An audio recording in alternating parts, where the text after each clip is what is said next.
Miami was literally built by drug funds, and in this video, I'm going to show you how. Now, why Miami? In the 1960s, Miami was a very different place. You could visit one of the major beach hotels, hear Frank Sinatra singing, and even take some dance lessons. Crime wasn't an issue and drugs were used, but it was mainly marijuana, and it was on the fringe of society. All that changed though starting in 1970. Miami started to become the go-to place for drug smuggling and money laundering due to two factors. One, Mexican marijuana. Marijuana was the drug of choice during the 60s, and the vast majority of it was coming from Mexico. The Mexican authorities, with pressure from the US, needed to do something about this, and the solution was to use a pesticide called paraquat. Between using this pesticide and burning down marijuana fields, the drug smuggling and marijuana through Mexico and eventually through Texas plummeted. So smugglers turned to places like Colombia and Jamaica as their source. But getting that weed through Mexico and into Texas was too difficult of a job. In come Cuban fishers. In the 60s and 70s, many Cubans who had left Cuba settled in Miami, the closest American city to their former country. And many of these people were fishers. They would fish in the reefs just off the Bahamas. The Bahamian government, though, felt that the amount of commercial fishermen was ruining their reefs and the business opportunity for their own citizens. So Bahama closed off many of its commercial fishing opportunities from fishermen from the US. This included the Cubans who, though not born in America, were living there.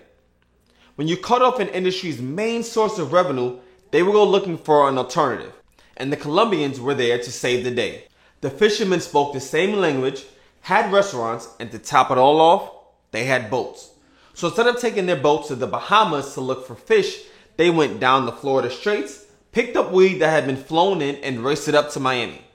These two factors took Miami from the beloved middle-class getaway to the biggest drug smuggling city in the country. And marijuana was just the start. Now, the impact of going from marijuana to cocaine. Marijuana was king in the 50s and 60s, but cocaine is what was going to change Miami forever. Why cocaine though? It's economics really. You can make way more money per kilogram of cocaine versus a kilogram of weed.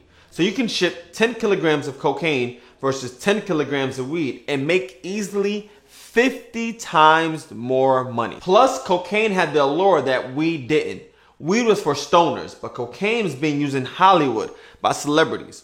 Also, cocaine was discreet. Weed, you had to roll up and smoke it, let the smell in the air and in the clothes. But cocaine, you could go in the bathroom, sniff a line, and go back to eating dinner. Cocaine was cool. Marijuana was dirty. If you weren't alive back then, you may not remember the term reefer madness. This was this dumb belief, supposedly backed by science, that smoking marijuana would make you turn crazy. Turn normal, sane people into lunatics. But not cocaine. Nope. Suburban moms were sniffing coke. It crossed all race and class lines. Shoot, it was even considered classy. And Miami was the entry point for it all. In 1981, Miami was responsible for 70% of the country's cocaine, 70% of the country's marijuana, and 90% of the country's counterfeit quaaludes. When you have one city that's responsible for this much drug distribution, the money is sure to follow, and boy it did. So how big was money laundering really? In 1979, the US Treasury conducted a cash flow study. This study essentially shows how cash moves in and out of American cities. The cash that gets deposited into the banks in Miami goes through the Federal Reserve System so the government can get an idea of whether there's a surplus or deficit. In 78 and 79, the entire United States was operating at a deficit, meaning there was more money coming out of the economy but not going back in all the US cities except for Miami. Miami was responsible for a $5.5 billion surplus. So that means $5.5 billion were being deposited into banks in Miami and South Florida. How could a place that doesn't have gambling like Vegas, Hollywood like LA, or Wall Street like New York City be responsible for the entire surplus of cash in the country? And the answer was cocaine. There was still some marijuana, but the lion's share was due to cocaine, and there were no signs that it was going to stop. If you got into the cocaine smuggling business in the late 70s, it was like getting in on Apple or IBM when the company first IPO'd. It was a rocket ship and made almost everyone who got involved millions, and even billions of dollars. The only thing that matched the meteoric spike in money was the violence. How did the money get out of Miami? Cocaine was hella profitable. You could even argue it was too profitable. There were drug organizations that had hundreds of millions of dollars in cold, hard cash. They were in suitcases, boxes, and bags, and in accounts all over South Florida. But how do we get it home to countries like Colombia? The first option was cash smuggling. The formal term is bulk cash smuggling, and it's exactly what it sounds like. People smuggle bulk amounts of cash out of the country. During the 80s, this meant loading smaller planes up with millions of dollars and flying it out of the country. The drug money was mostly in $20 bills. So 1 million in $20 bills weighs about 110 pounds. And the favorite place to use to smuggle was the Cessna 206P. The max weight for this plane is 1,500 pounds. This includes the pilot and co-pilot. Typically, you'd have two pilots. Say they weigh 150 pounds each. So the pilots take 300 pounds off, leaving just 1,200 pounds left for the money. With 110 pounds per $1 million, then you add 5 pounds for the actual suitcase, you're at 115 pounds. If you push it, you can take $11 million in $20 bills in one trip. Not all these trips ended in success though. Some planes crashed. Some were stopped before takeoff by law enforcement, and the drug organizations didn't take too kindly to this. If you were a pilot from Colombia, picking up cash in the US and taking it back to Colombia, but your plane was stopped and the money was confiscated, there's a 95% chance that someone in your family back in Colombia was going to die. The stakes were pretty high, but some cartels didn't want to go through the process of moving the cash from the US to their country. They'd rather have pesos or whatever their local currency is. But how do you get drug money in US dollars and convert that to pesos in Colombia? Enter the black market peso exchange. The black market peso exchange has 4 parties. 1, drug dealers in Colombia who have dollars in the US. 2, legitimate Colombian businesses who want to buy US products. 3, US companies that sell goods like televisions, refrigerators, couches. And 4, peso exchangers. So the way it works is the drug cartel with the US dollars needs pesos so that they can operate in Colombia. They need to buy gas for cars, pay for electricity, and be able to enjoy this new lifestyle from their drug profits. Now they couldn't do that in Colombia with dollars because that's not the national currency. What they want to do is exchange the US dollars for pesos, but they can't go to a typical money exchanger, mainly because the amount of money they want to convert is too high. Converting $1 million at a time isn't practical. So the cartel goes to a black market peso exchanger. This person is a middleman. They buy dollars in the US at a discount and sell them to business owners in Colombia. The typical scenario looks like this. The cartel has 5 million in US dollars. They reach out to their network of peso exchangers. They'll then take bids from them. So one exchanger might buy 2 million US dollars, and the exchange rate right now is about $1 US to 3,900 pesos. 2 million US dollars would equal roughly 7,882,136,831 pesos. But it's never going to be a one-for-one trade. The peso broker has to make money too. So the cartel may get 80% of the value of their US dollars in pesos. Now the peso broker needs to offload this $2 million. So what they'll do is they'll find a legitimate business in Colombia who wants to buy US items like television, couches, and even some items from Aruba where the businesses use the US dollar. Since the Colombian business has to use dollars and not pesos, they'll use the peso exchanger to buy the dollars at a better exchange rate than they can get anywhere else in the country. Once they agree, the Colombian business sends the equivalent of, let's say, 1.8 million USD in pesos to the exchanger.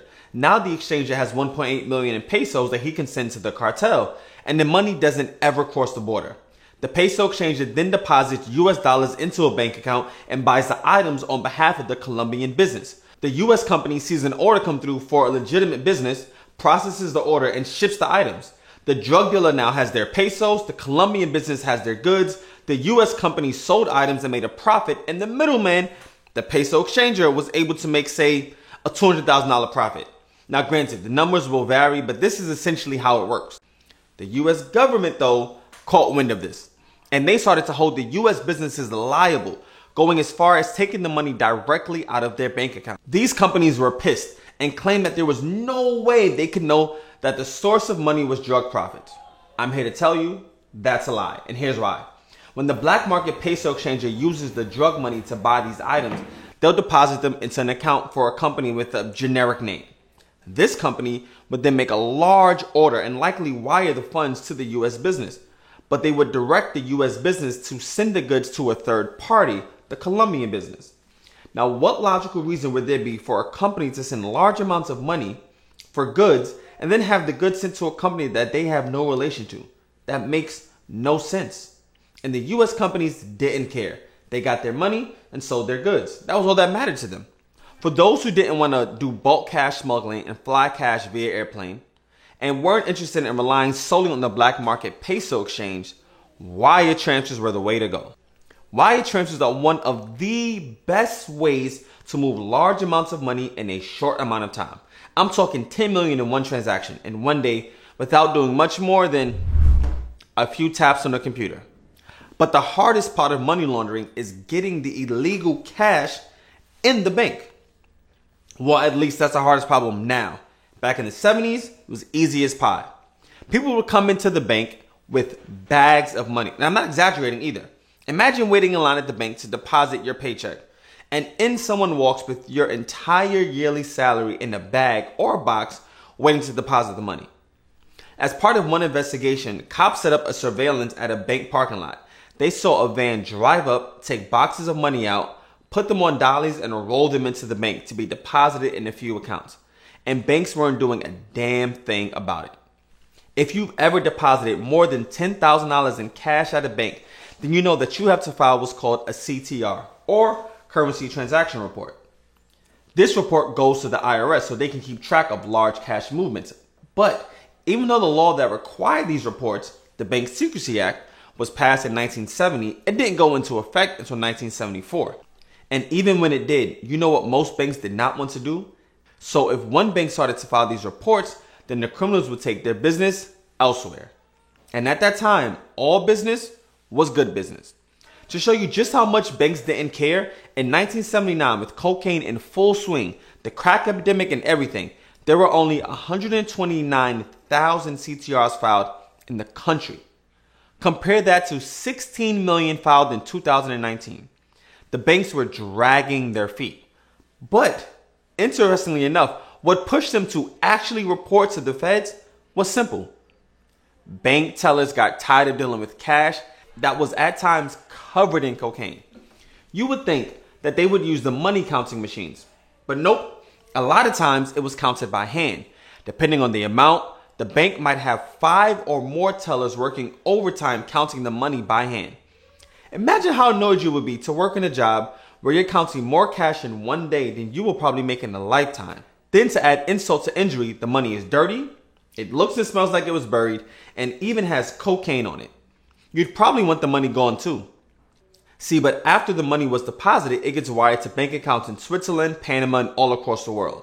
But with all of that money in such a small area, what happens to the economy? High rises, luxury condos, million-dollar houses, and exotic cars. That is what Miami turned into. Sure, money was leaving Miami and going back to Colombia and other Latin American countries, but a lot was also staying and turning into businesses, condos, houses, and cars. What better way to show I'm rich and you're not than an exotic car? And these cars were being bought in cold, hard cash. There was no financing. The car would be delivered to a person and salesperson would pick up a bag of cash. They wanted a boat, $500,000 in cash from a bag. Condominium, cash. It's kind of hard to really conceive just how much money was in bags and briefcases and how no one objected. If you were a jewelry shop, you wanted to see these guys coming in. They'd go in, buy Cuban link chains, bracelets, watches, and even single stones like diamonds and emeralds, all in cash. Imagine, there was a Rolex dealer who sold 400 watches in 8 months, virtually all in cash. One article I found while doing my research actually said, another indication of the volume of drug money is that car dealers in Miami transact 6 times as much business in cash as do dealers in a slightly larger area of Tampa, St. Petersburg. In the previous 4 years, $433.6 million in cash was spent on cars in the area. See, if you were running a business selling cars, houses, or jewelry, life was grand. Some of the business owners stated that they would not be in business if it wasn't for Colombians coming in and buying everything in cash. But what if you weren't a business owner or a drug dealer and just wanted to buy a nice house for your family? The economy was not working in your favor. When a house or condo comes up for sale and it goes immediately for asking, and the person is an all-cash buyer who will buy sight unseen, the regular family has no chance. This didn't just impact the high-priced properties. See, in money laundering, the trickle-down effect is very real. When housing at the top end starts going higher and higher, the middle average price homes increase in prices, and when that happens, the lower price homes also increase. Now, though a cartel member isn't going to buy a small, cheap home, the purchases of those $1 million condos are going to impact those all the way at the bottom of the economic ladder. This is the other side of money laundering people don't think about. When you have criminals putting massive amounts of money into the economy, it raises prices for everyone. And now, the crime. When you have billions of dollars at risk and cartels fighting over smuggling routes and territory, violence is sure to follow. And follow it did. In the next video, I'm going to show just how bad the violence got and the crazy stories about the government confiscating millions of dollars from the trunks of cars. If you want to see the insane crime in Miami in the 90s, click on this video right here.